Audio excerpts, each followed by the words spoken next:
गरजूंना नेहमीच मदतीचा हात पुढे करणाऱ्या खैर उम्माह चॅरिटेबल सोसायटी इगतपुरी यांनी स्वातंत्र्य दिनाचा औचित्य साधत एक स्तुत्य उपक्रम राबवला.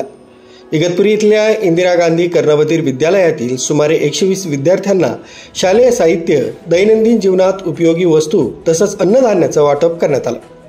या उपक्रमात विद्यार्थ्यांना वह्या, पेन, पेन्सिल यासह साबण, तेल, टूथपेस्ट, फिनाईल अशा वैयक्तिक स्वच्छतेच्या वस्तूंचा समावेश असलेले किट्स वितरित करण्यात आले.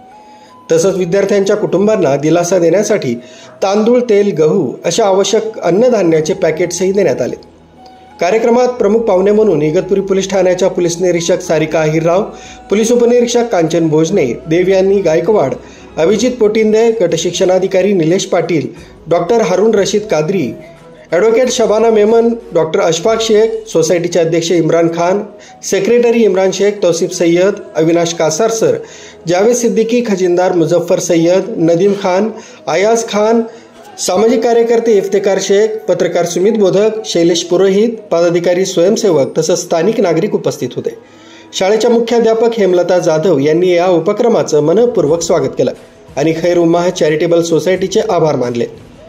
या उपक्रमाच्या निमित्तानं गरजू तसंच विशेष विद्यार्थ्यांसाठी सामाजिक बांधिलकी जपण्याचा आदर्श खैर उम्माह चॅरिटेबल सोसायटीनं पुन्हा एकदा उभा केला. समाजातील अशा संस्था गरजूंना आधार देत असताना समाजात एक सकारात्मक ऊर्जा निर्माण होत असून इतरांनीही अशा उपक्रमातून प्रेरणा घ्यावी असं मत यावेळी NBT लॉ कॉलेजचे मुख्याध्यापक हारून रशीद कादरी यांनी व्यक्त केलं.